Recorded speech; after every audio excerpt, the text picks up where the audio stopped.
Okay, I'd like to welcome everybody to our February program meeting. We are trying a Freethought Society, and I think everybody is here. Most of the people I see before. Is anyone here for the first time? Anyone? Bueller? Anyone? No? Okay, cool. We can move on. We welcome members and guests, being my family.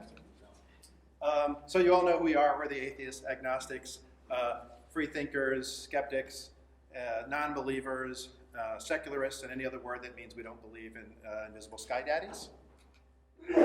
Our mission statement is built upon four main pillars. They would be community, service, education, and activism. I just want to touch on each one of those real fast. Community is us coming together. Hopefully everybody knows that we have a number of regularly scheduled community events. We have our happy hours in Durham/Chapel Hill at Amo Durham. We have our happy hours in Cary/Raleigh at Raleigh Point Sports Grill. We have game nights coming up, so please come out and join us. All those are welcome to members always, to guests always, and the happy hours are open to strangers too, as long as they're not there to preach to us. Service is a big thing. So in January, we did our first service of the year. We did a combination thing with the Ethical Human Society of the Triangle, Sunday Assembly, and the Atheists, Agnostics, and Secularists of Carolina, Carolina being UNC, it was a student group. And we raised, what did we raise? Almost $1,900, and we packaged almost 5,500 meals for Rise Against Hunger between the three groups. So thank you for those of you who made it out there. I was in Florida on business, so I wasn't there, but I donated some money. So. In the past, we've done diaper banks in Durham. We've done food banks in both Durham and Raleigh. So we're looking to do more events. What would really be helpful is if the board didn't have to do all the work. So if anyone is passionate about giving back and doing service, grab one of the board members and say, hey, I would love to help organize one of these events. Otherwise, we'll do it and you'll be stuck doing whatever we want to do. So activism, what are we doing? So in November, our speakers, I don't remember who they were, what their names were. My wife and daughter were our speakers. And they talked to us about their activism, which is mostly around being against gun violence, but how we can be more active. So we're going to be looking for more opportunities to do tabling at some of the marches that happen around here. The March for Science is coming up. We're looking to table there because it's a nice fit. But for events that make sense, that people who share our values and might share our non-beliefs might be at these events. Those are the kind of events we're going to be looking for. It doesn't necessarily have to be something that we as TFS say this is an atheist issue. We need to be at this because it's atheist. More of this is an issue that our people might be at. We should go and be at this event to find people and to be seen and support the issues while we're there. To help us go further into being more direct political stuff, Mark Dan, who's the head lobbyist for the National Freedom from Religion Foundation, is coming down in May to be our speaker. And he and I are going back and forth on exact topics. It'll probably be an update on what's going on at FFRF on the Hill, but also what we can do to get more involved, like an advocacy day, which is a day that we kind of go down in force to the legislature and go office to office, break up in groups, go talk to our senators, talk to our representatives, and just let them know that we're here and we're concerned about church-state entanglements, and we don't want to see it happen. So education.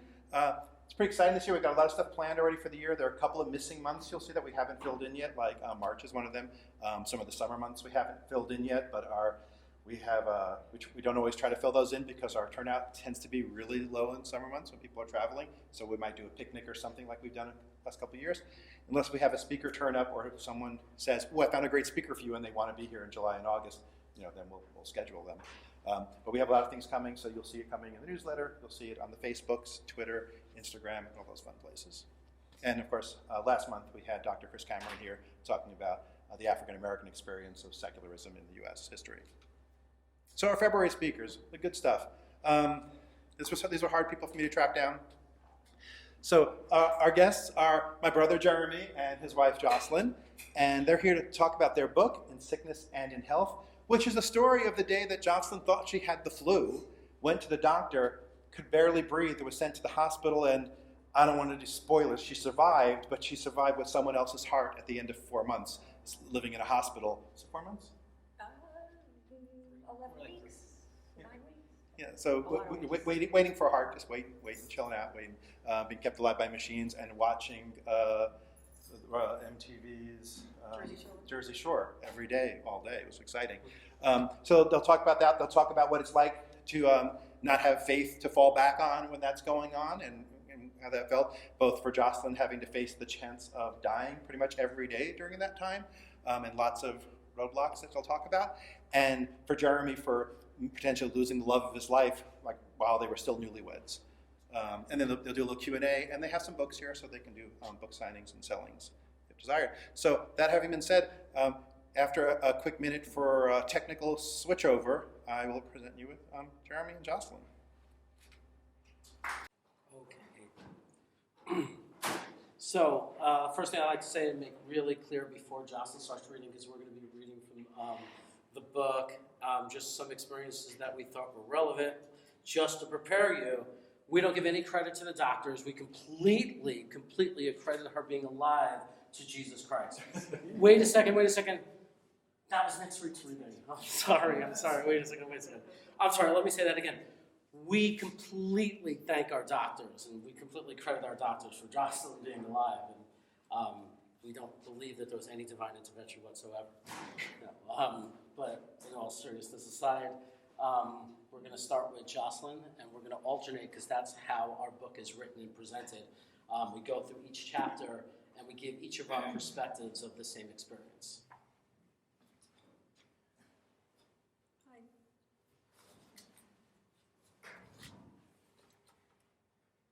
I'd better go to the bathroom now, since I won't be able to move for 2 hours. I am not about to use a bedpan. I reasoned this to myself as I struggled to get up. Jeremy had since left for the night to take care of Sedaris, our dog, and I was surprisingly short of breath. My phew surprised even the nursing assistant who stood in the room with me. That was hard, as I landed at the edge of my bed. I must have answered silently. Her worried eyes did not meet mine after that. I was not left alone for the entire night. Dr. Bender entered and left several times, made adjustments to the intravenous lines in my arm, did not allow me to drink more than a few sips at a time, but I did manage to sleep a bit. He woke me up to tell me that I needed a procedure that would involve putting a balloon pump in through my groin to assist my heart. My heart was not pumping enough blood to my organs. My kidneys had begun to fail. Maybe that's why I can't pee. I think I really said that. Well, you should try. You won't be allowed to move after the procedure in case you start bleeding. What time is it? Should I call your husband? Yes, please. Hey, wait a second. Yes, Mrs. Cravat? You know I'm only 32, right? Do you think I'll be okay? I do, but we need to do this now.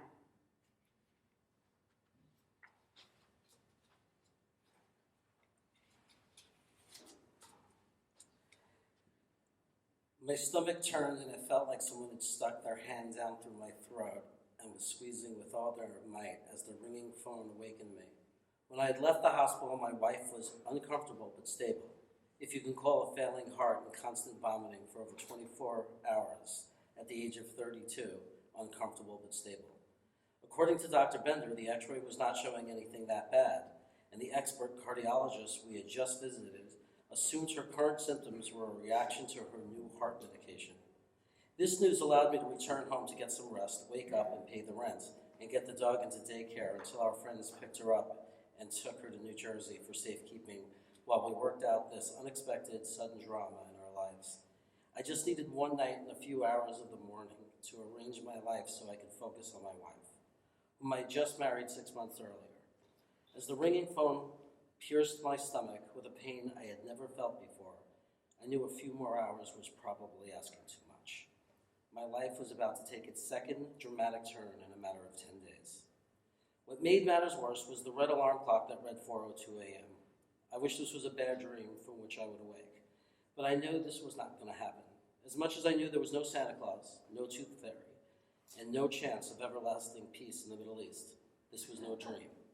Suddenly, my stomach leapt from my body as I realized the voice on the other end of the phone might tell me that my wife was gone. The one thing I was certain of, that a call at 4:02 a.m. was not going to be good news. The 21 area code on the caller ID left little chance this was a drunk dial from my friend Sheila in Santa Monica. I picked up the phone. Hello? Silence. Then, Mr. Cravat? Your wife is experiencing complete heart failure. Her organs are shutting down, and we need to insert a pump in her artery in an attempt to save her life. Do we have your approval to perform this procedure?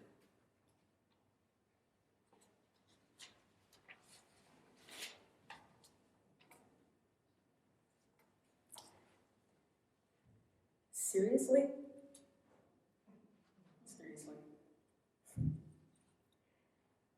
The impression that the nurses do of me is a sullen, this is so fucked up. It is, isn't it? The heart beating inside my body is not the one I was made with. I was born with a heart that has been sliced up and placed into slides. A pathologist wrote, "Wow," underneath one of those slides. And maybe the rest is in the Hudson River. Seriously. December 2nd, 2009. I can't stop throwing up, but I haven't eaten in over a day. Green effervescent bile comes up. This can't be good. I think you're dying, Jeremy complains as I struggle into the car. I don't feel well at all. When Methodist Hospital sent me home on Thanksgiving, the Thursday before this day, I felt all right, considering that I had originally been admitted for pneumonia and discharged with heart failure, the news of which had been delivered in a bizarrely chipper fashion. "Oh my God, you have such a big heart failure." Seriously. Methodist discharged me with a defibrillator vest called a life vest, and beside it being really itchy and frightening, I thought I was going to be all right. Notwithstanding that the vest was to be worn at all times except during a shower, and that its purpose was to deliver a shock, kindly euphemized as a treatment, should I develop a heart arrhythmia which could lead to cardiac arrest. Are you kidding me? The news of this accoutrement was delivered by the vendor, not by any medical professional, and he seemed pretty incensed that no one had told me he was coming. I above the waist stripped for him, and he stuck some electroconductive pads on me and showed me how to operate it. I wasn't really listening and imagined that I would pull it off and throw it on the floor if it ever started beeping or otherwise indicated that it was about to deliver a shock. But still, I undeniably viewed this as a gigantic inconvenience. Of course I would be all right. They sent me home on Thanksgiving and I was thrilled to get the hell out of there. Hospitals are not all the same. I knew this already intuitively, but I had also just learned it firsthand. And I wouldn't recommend Methodist unless you happen to be standing in their emergency department already when someone happened to stab you. Go anywhere else otherwise. Instructions given were to follow up in 1 week with a cardiologist. I made an appointment with a non-Methodist affiliated cardiologist recommended by my radiologist uncle. During the vomiting bile incident, we decided that seeing recommended Manhattan doctor would be a better idea than going to the emergency room, Methodist or otherwise. Luckily, I'd brought a Ziploc container in which to vomit. When fancy cardiologist couldn't read my blood pressure, he suggested that I either come back the following day or just go to Weill Cornell's emergency room so they could run all the necessary tests to figure out what was going on.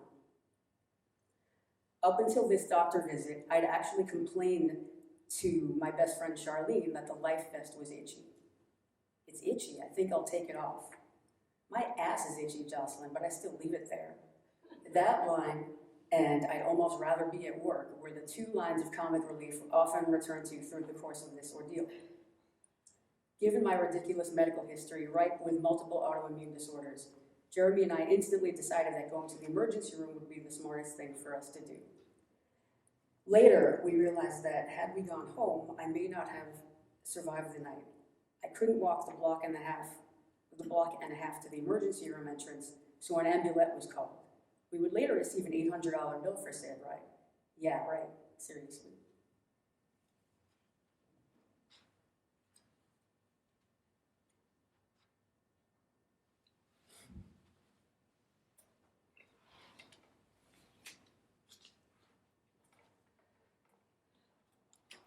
Lee was calling to find out what was going on. As I ran and tried to explain what was happening, I could feel the distress in my brother's voice. He loved Jocelyn, and as did his family. It's hard not to love her. She is honest and easygoing, very patient, and my brother's family sensed that better than anyone. I was crying to my brother like I was 10 years old again. I told him that I did not understand what open heart surgery was going to do and how it would stop whatever was causing this to happen. He agreed, sounding as helpless as I was. It made no sense. Lee offered to fly over from California. I told him to hold off. I wanted him to come more than anything, but if I agreed, that would have made this way too real. He told me our father was packing and getting ready to head up with my older brother Matthew from North Carolina. This relieved me. Soon I would have some family with me to help deal with what was happening. As I got to the entrance of the hospital, I hung up and told Lee I would call him later. Jocelyn was very thirsty. She was not being given any liquids in preparation for the surgery, and she felt completely dry and dehydrated. She told me she wanted a Pepsi. I told her I would have it for her as soon as she was allowed to drink again, and joked that Manny, my father, would be beaming with pride. My father loves Pepsi, perhaps more than any man alive. Jocelyn smiled and agreed. It still amazes me that we were able to think of humorous things and smile about them given the situation. Many people have since imagined that ability is common or easy to do, with no appreciation of how much strength it took for my wife and I to maintain our personalities, appreciate humor, and even just keep our sanity. I just know that it made her a hero in my eyes, as strong as anyone I had ever met. I know if I had been in her place, I would have been screaming, crying, and completely inconsolable. And I have no shame admitting it. In the middle of a health crisis that was as grave as such things get, Jocelyn wanted a Pepsi. Soon after I settled into the room, someone, clearly a doctor, came into the room and introduced himself as Dr. Chen. He told us that he would be the surgeon who would perform the operation. I wondered if he was going to explain how surgery could possibly help. He must have read the expression in my face. He smiled and told me he would explain everything to me and that my wife was going to be okay. I forgot that I was probably white as a ghost, and I must have looked terrified to anyone who looked at me. He then said a word Jocelyn and I will never forget, Zen. I forgot the exact context in which he used it, but he was not only showing us how to get through the crisis, he was showing us how he is able to perform such delicate surgeries where so much is at stake. I found out that Dr. Chen usually performs open heart surgeries on children. This made me feel better, as I reasoned to myself that he had excellent hands and can work in the smallest of spaces. For the past 6 hours, I thought hope was gone. I was going to lose my wife, and our fates were sealed. Now I had been given a viable plan, a plan that made sense and started to clear a path for life and survival. I wanted to know how viable the plan was, and if it was safe to allow hope to return. Losing it the first time was so difficult, and I did not feel I could go through it again. I decided to be careful before I accepted it back into my heart. Dr. Chen smiled and told me he was 99% certain it was going to work. He looked at me and repeated, Zen.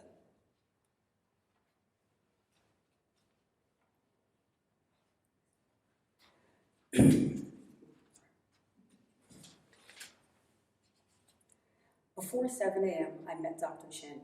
He came in and explained, out of what felt like nowhere, that I needed to have open heart surgery immediately in order to save my life. He had already cleared his entire schedule except for a baby, and he was only going to give me that much time because he wanted to allow time for Jeremy to arrive at the hospital. I remember pointing to myself. Me? Yes, not Dr. Chen. But they put a balloon in. It's not enough, he said with a dismissive wave. I would later touch my chest, sadly, knowing that it would never be the same, no matter what happened after that. A good childhood friend had had several open heart surgeries. She was supposed to be the one among the two of us with a big scar on her chest. I already had my own scar when my large intestine was removed 9 years earlier. See ridiculous medical history above. I called my aunt and radiologist uncle. What? Here, talk to Michael. My uncle came on the phone and basically assured me that if this is what I was told needed to be done, then this was what we would do. I wasn't in shock. I wasn't numb. I just did not understand how this could even be real or possible. I'm 32. I just ran a 10K. I eat well. I'm not overweight. In fact, I'm in really good shape. I'm nice to people. I love animals. Jeremy and I have only been married for 5 months, The rabbi had wished for us that our wedding day would be the saddest day of our lives. How can this be fucking possible? It can't, was all I could think. I was absolutely terrified.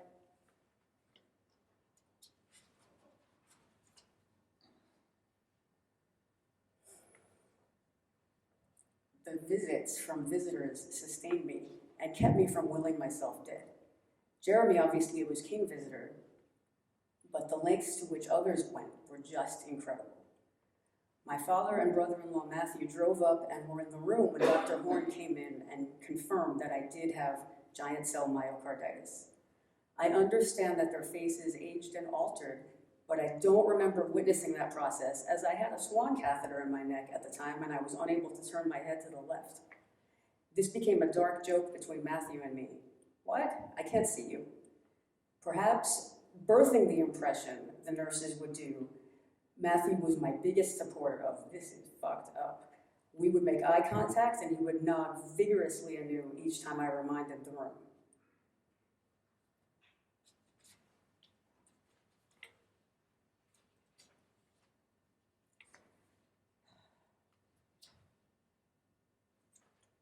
Karen Bridge is a web service where profiles can be created for sick people. There's a journal section, a guest book section, and a tribute section where visitors can make monetary contributions to some kind of charitable organization in the sick person's name. My sister-in-law Madhavi set one up for me. She also brought me homemade chicken and rice and painted the toenails of my swollen and heart failure feet a couple of times.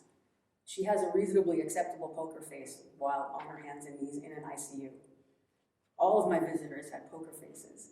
My friend Heather, while painting my fingernails, looked up at me and casually asked if she should skip the finger that had blood on it. Karen Bridge was a rather big part of my institutional company. Jeremy used to read the guest book entries to me every few days. I was never big on prayer per se, but word really gets around, and hearing that some random Baptist group was saying special things just for me, even though my only connection to them was that one of their members lived a few houses down from Jeremy's parents in Raleigh, was enormously helpful. My stock response to hearing of minyanim, prayer circles, karma shapes, and lists was, I'll take it. I do attribute a lot of my health success to all of the thoughts, prayers, and karma. There was a pretty big study in a real medical journal that suggested that people for whom prayers were said had better outcomes, even if they were unaware they'd been prayed for, than people who weren't the objects of prayer. A medical and scientific perspective on randomized controlled trials. Whatever works, even if it seems unlikely, even for a skeptic. When one's health and safety are in immediate peril, and when desperation arrives, the need for data and rationale goes out the window. There are no atheists in foxholes. This is how otherwise intelligent people get roped into paying for unlikely, nonsensical cures, but that's not what prayer is. It would have been nice if all that energy had been focused prior to the catastrophic disease process. But everyone's usually pretty busy, even people who pray, I think. Not that I'm blaming the universe for my illness, of course. As I mentioned earlier, I blame my parents. But anyway, here I am.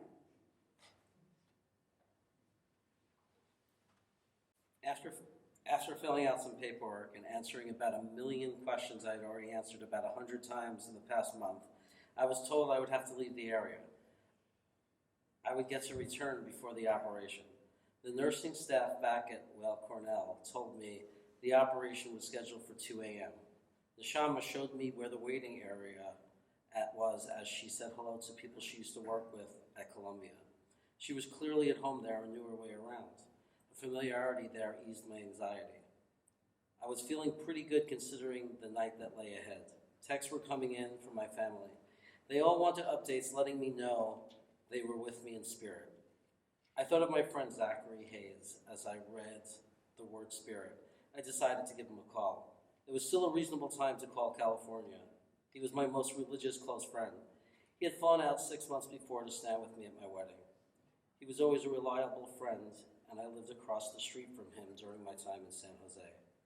When Zach answered the phone, I was concerned I woke up his kids, but he told me he was just putting his oldest son, Ben, to bed saying a prayer.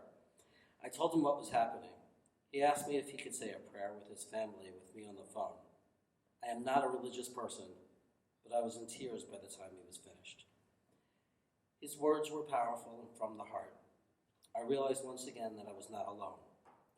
After he was finished, I thanked him and told him I would be in touch when everything was calm. Zach thanked me for calling. He told me he had the whole family, and the whole family would keep us in their prayers. I hung up the phone and waited in the lobby. I thought about the evening ahead. I could not believe how much had happened in the past 4 hours and how fast everything was taking place. I was glad to see Frank and Jenny arrive in the waiting room. Only one obstacle remained between Jocelyn and this heart, the transplant team, and inspecting the heart. Could reject it. Unfortunately, this was not an uncommon occurrence. I remembered the physician's assistants at Weill Cornell preparing us for this possibility. The arrival of Frank and Jenny distracted me from those thoughts. It was only a few minutes before the nurses came and said I could go back in and see Jocelyn. They only allowed 2 people in the ICU at Columbia, so Frank hung back and Jenny came inside with me. When we got there, Jocelyn saw us coming and gave a thumbs up. I knew that this was her way of telling me the heart was approved and they would be going ahead with the transplant. When I told Jenny, she did not question my interpretation. She just smiled and nodded. We kept Jocelyn company while they prepared her for surgery. It was about 1:30 a.m., so we were getting very close. At that point, things moved fast. Jenny went back to the waiting room as they prepared Jocelyn for surgery. Before I knew it, Frank came in for a quick hello, and they were wheeling her away towards the elevator. This was as far as I was allowed to go. Jocelyn was visibly frightened. She asked me to sing to her. I had to squash my gut reaction, which was a huge no way. I struggled to figure out a song that I could sing at that moment, and ended up selecting Moonshiner by Uncle Tupelo, an impossible song to sing on key without Jocelyn's guitar accompaniment. She used to play this song for me often. Jocelyn did not seem to mind as I struggled with the chorus as we came to the elevator. As I held back my tears because I did not want Jocelyn to see my anxiety, I choked out an I love you and a you will be fine. Jocelyn let go of my hand and whispered out a goodbye, the loudest she could with her damaged vocal cords from the first surgery. As the elevator doors closed, I let the tears that were being held back free and headed towards the waiting room. I felt helpless. This is the reading part. So I know Matthew was talking about giving the perspective of how we made it through this experience without really being religious, without prayer, ourselves as individuals. And when we wrote the book, the intention wasn't to do it, but as people read it, especially in the beginning, our alpha readers, our editor, it actually began to take on a theme, and the theme seemed to be how we used each other, laughter and friendship, to get through the experience, which kind of answered the question for us, even though we never really consciously thought about it. It was never direct when we were writing the book, and it wasn't like the purpose of the book. But it just kind of turned out afterwards that people would use it as just a sense of inspiration of how to get through a tough experience in life.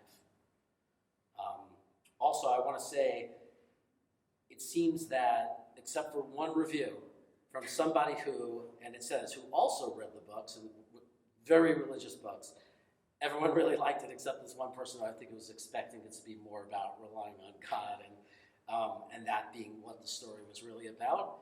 But otherwise, it didn't seem to matter to all of our readers, whether they were people who were religious or not religious or in the middle. No one really seemed to just mention it or care or have that expectation.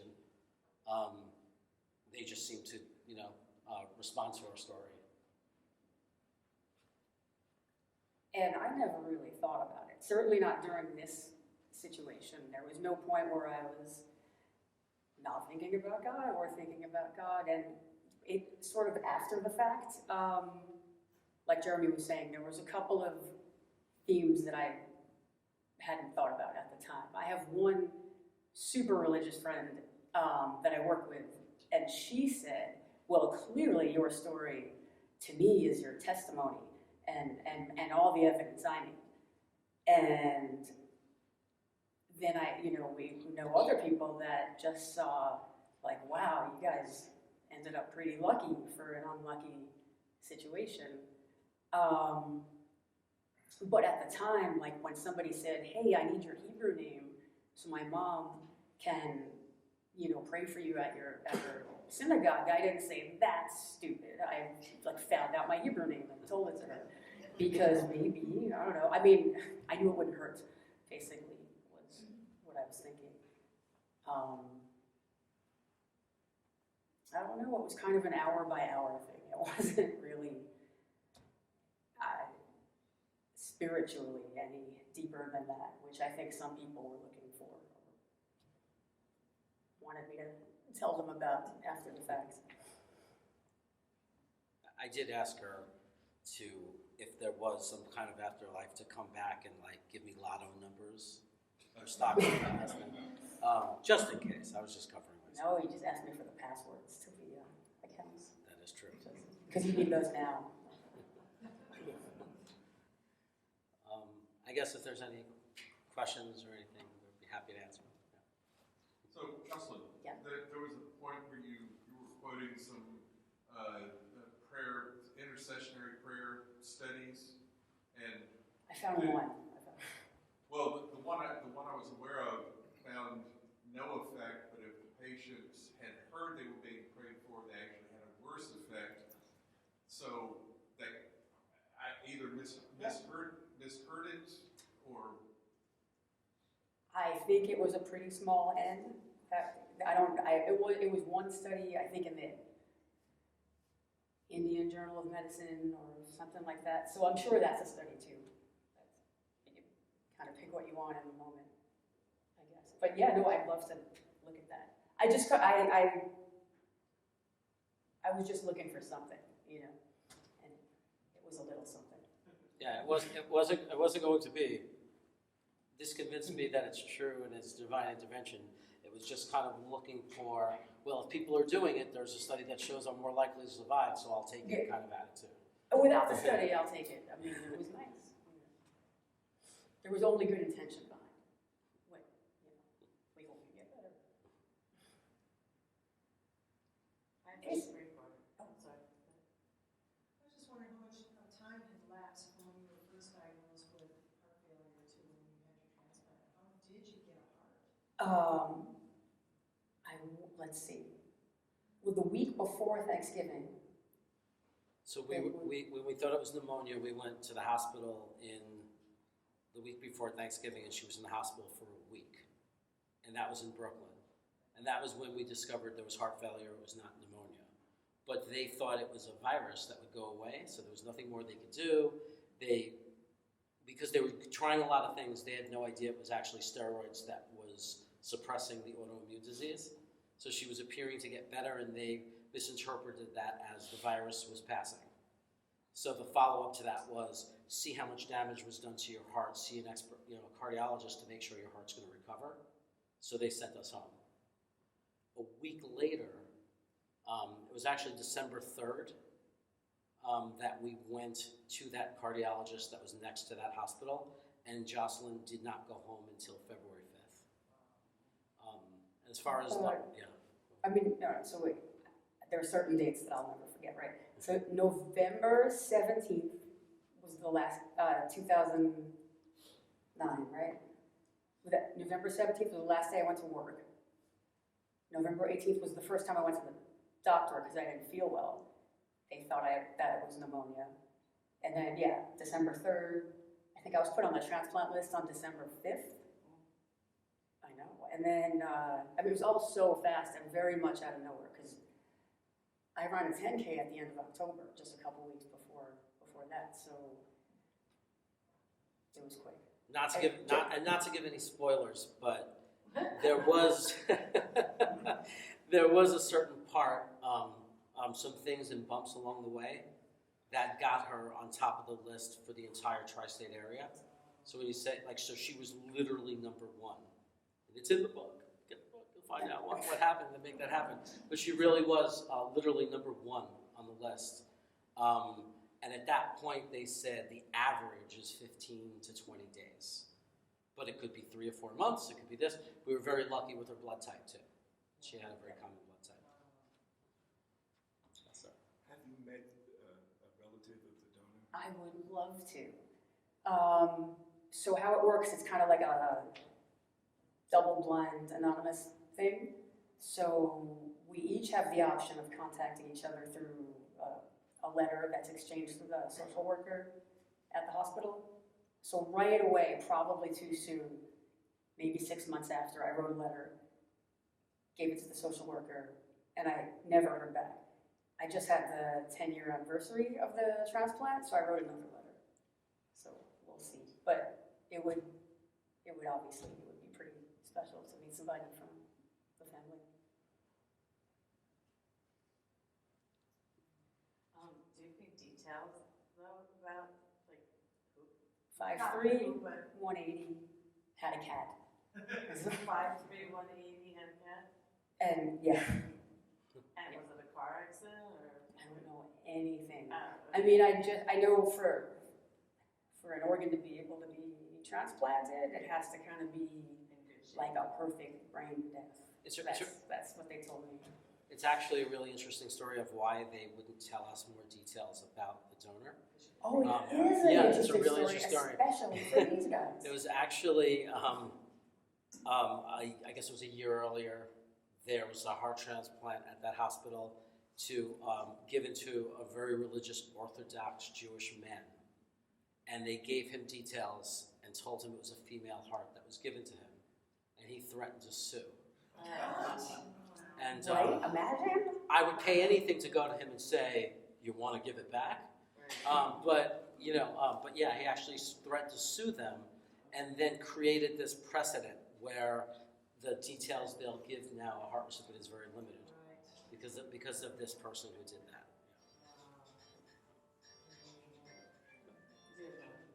So how lucky was it that you didn't drop dead during the 10K? And what caused your heart to be so bad shape? Excuse me. So myocarditis is heart inflammation, and it could be from anything. It could be from a virus. It could be like a weird flu kind of thing.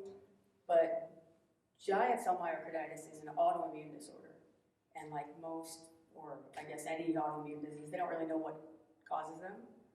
I've had a bunch of autoimmune disorders, so somehow it's related to that, but it's very quick, is what I know about it. So I was probably fine during the 10K.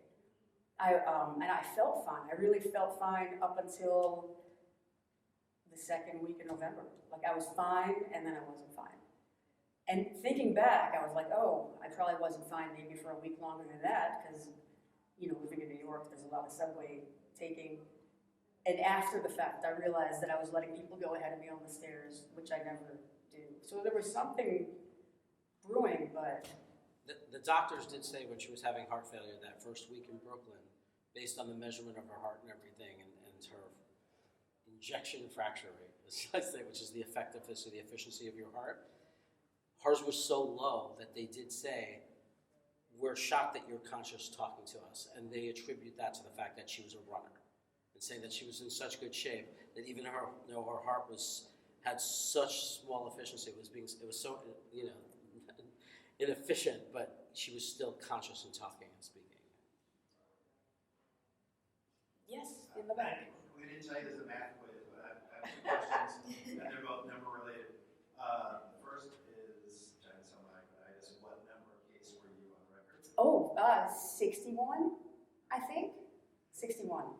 61. And the second is, so you ran 10K before. What's the furthest you've run since and when? Oh, I've run a couple of half marathons since then.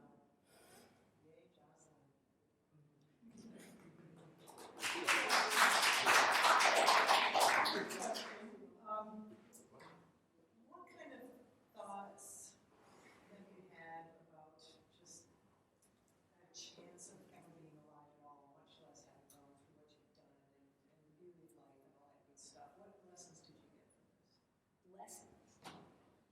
Insights, I should Now, say. okay, the biggest one is very little is a big deal. But I mean, right, I don't say it so much anymore because I guess it was a little annoying, but anytime he would get upset about anything, I would say to somebody, "You need a heart transplant?" And to try to like tame the level of anxiety. And there were so many things that happened along the process that seemed small compared to that, but would have been the worst medical thing that ever happened to me in my life. Like there were so many bumps along that road and procedures that they were doing to her, and I would say that would be the worst, most serious procedure I've ever had done to me. Inserting an IV? Yeah, I mean, a swan, a thing in my neck, something that goes in my leg and my groin, it takes a piece of my heart, and like all these things. I've never had anything like that. An MRI? And Jocelyn would remind me of that, saying, "This is the worst thing that ever would have happened to you in your life." And it's just what's happening today. And it's just a normal day in those 3 months. It was just a regular day. So yeah, nothing's a big deal. What else? What What did you learn, Jeremy? We stopped thinking as much for the long-term future and definitely started balancing more of our everyday life. So we were still smart about the future, like we want to plan, but I realized we were overdoing it and needed to experience more, especially because in my mind I wasn't sure about the longevity of Jocelyn's life after that. It was a wake-up call. It is unpredictable. She's doing great. Her heart actually gets healthier every year, but at that time we didn't know. So we started doing things and taking more risks to enjoy life now. So we had bought a house upstate New York to go with our Maybe this partners. year's the Burning Man, huh? Maybe Burning This Man. is the year for Burning Man. But I honestly don't know if we would have, our move to Sacramento was just, we went out there and loved it and loved spending time with our friends and said, we felt it would be a better life. Lockdown. And we just did it. Like we just pursue the better life now with much less hesitation. And we buy Mega Millions tickets because I hit the odds in the other direction. So I feel like I'm going to win that $250 million. Yeah. I'll be your best friend. Yeah, it's enough. Have you seen that show, The Lottery Ruined My Life? It wouldn't ruin my life, but I haven't seen the show. She's a better person than I am. We'll create a chair you can endow.